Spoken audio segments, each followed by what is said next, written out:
Welcome to AI Daily Deep Dive, the show where we kind of dive deep into most important AI news of the day. And what you're about to hear was actually researched and generated entirely by AI.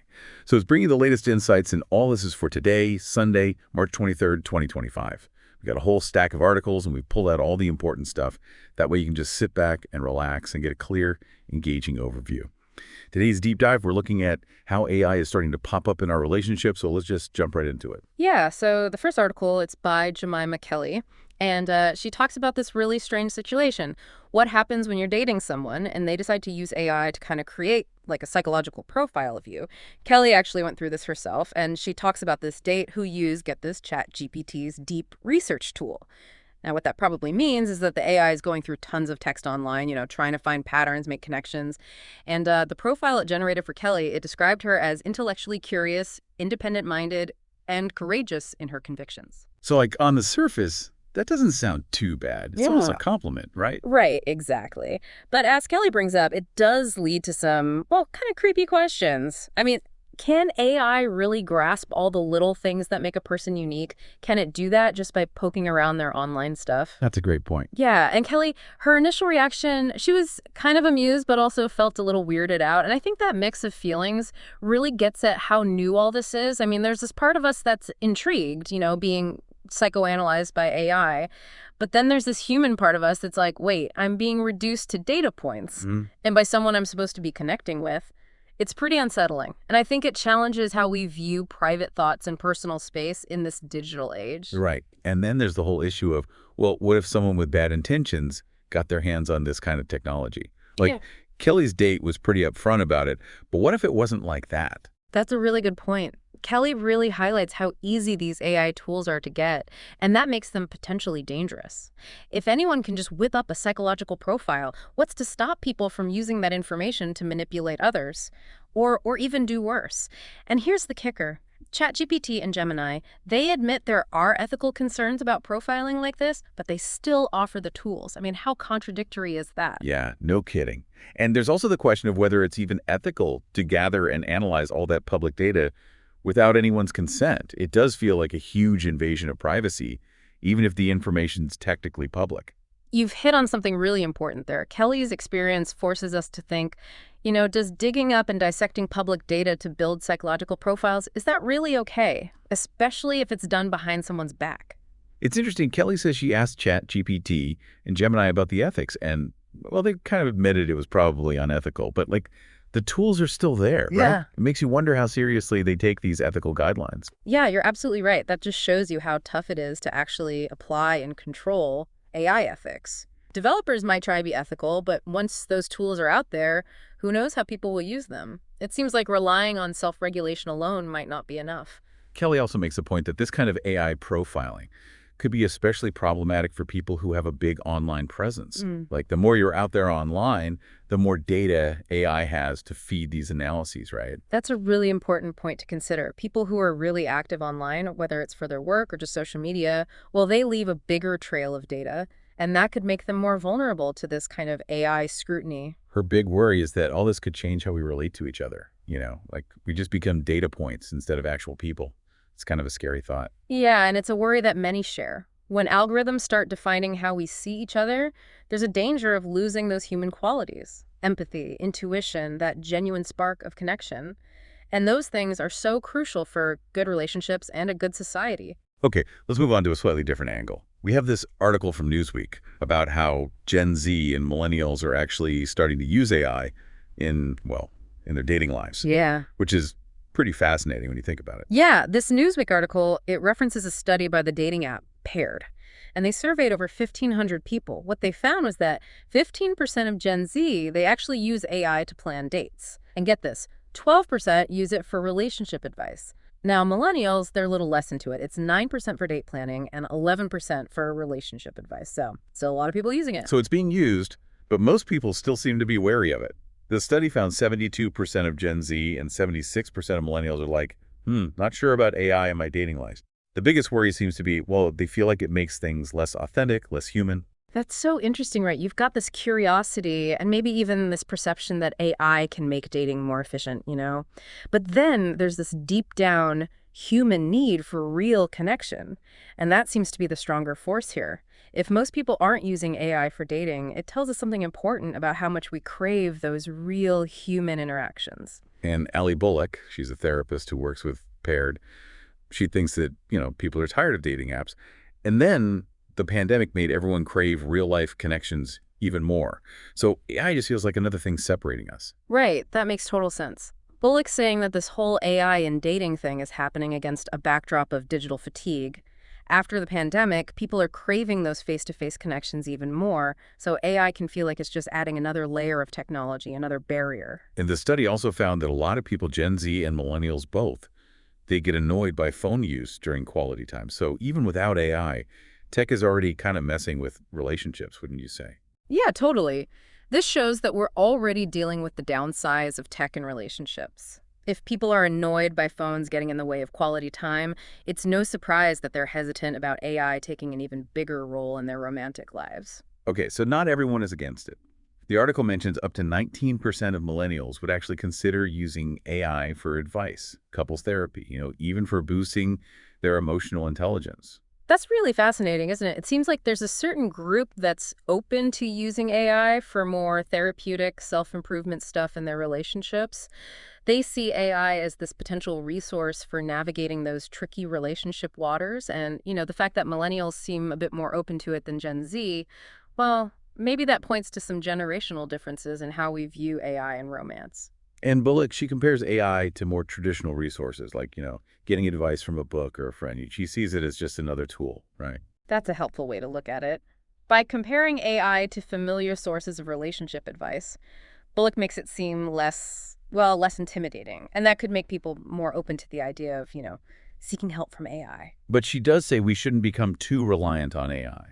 Because if we do, we might not develop those essential skills like Right. being emotionally intelligent or knowing how to resolve conflicts. Those are things we learn through interacting with real people. That's a really important caveat. Learning to navigate complex emotions and disagreements, that comes from real-life interactions, from making mistakes, from working things out with others.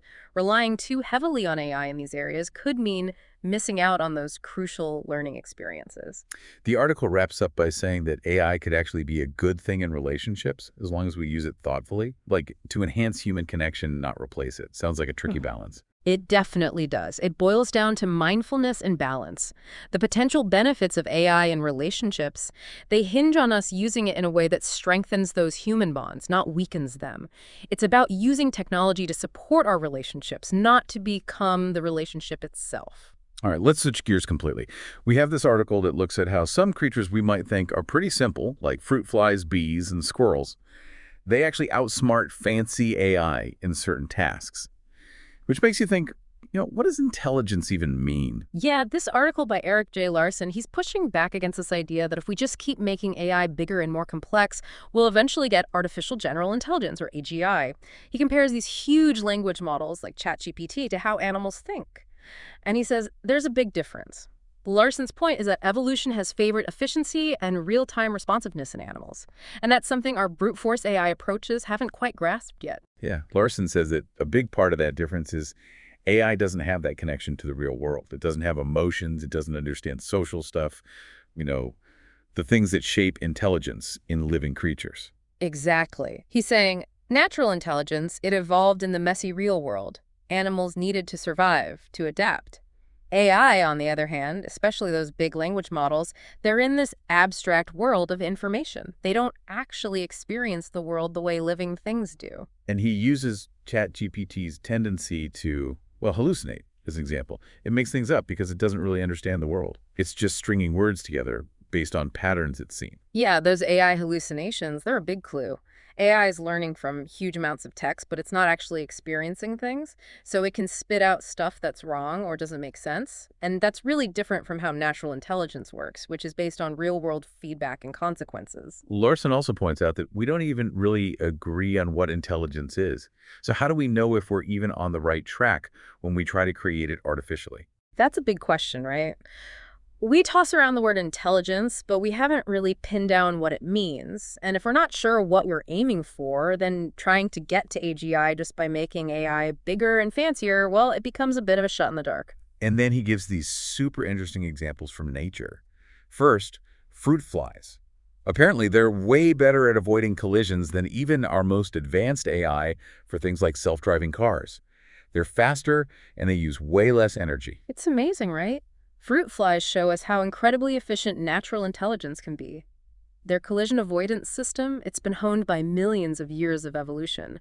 They process information and react so quickly and with minimal energy use. That's something AI is still struggling to match. Then there's bees. They have this amazing swarm intelligence thing where they all work together to pick a new hive location. And they do it through these crazy dances, right? Yeah. Like way more adaptable and resilient than any AI system we've come up with. Bees are a perfect example of distributed intelligence in action. Their waggle dance, it's this intricate way of communicating, and through that, they collectively assess and decide on the best spot for a new hive. It's a level of adaptability and resilience that's really hard to recreate with AI, which usually relies on centralized control. And lastly, squirrels. They hide food, remember where it is, and even trick other squirrels. Their memory and strategy skills are incredible, and they do it all without needing massive data centers or complex algorithms. It's remarkable how good squirrels' memories are and how well they adapt to their environment. They remember tons of hidden food stashes, sometimes for months, and they can even use deception to protect their food. It really highlights how natural memory works and how different it is from how we're trying to build artificial memory systems. So Larson's saying that natural intelligence is always tailored to a specific environment, and it's embedded in living systems. AI, on the other hand, is this abstract, disembodied thing. Exactly. Larson is highlighting the importance of embodiment and context. It's not just about processing information, it's about how that processing is deeply tied to being a living creature, experiencing the world, and facing the challenges of survival in a particular environment. He thinks we should be paying more attention to how nature does it. Like maybe we can get some inspiration from natural intelligence to create truly groundbreaking AI instead of just focusing on making our current systems bigger. Larson's argument is that looking at how nature solves problems, how it's created such efficient and adaptable intelligence, could offer us new paths in AI development. Maybe we need to think beyond just scaling up what we already have. It really makes you think, are we even on the right track with our current approach to AGI? Maybe nature has some secrets we haven't figured out yet. It's a crucial question, and Larson's article really challenges us to think differently about AI development. Maybe we need to be looking at alternative approaches, ones that draw inspiration from the successes of natural systems.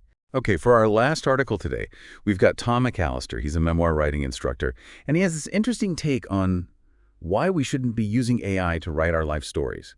It really gets at, what makes us human. McAllister's piece digs into this idea that some things, like writing a memoir, are deeply connected to our personal experiences and how we make sense of the world.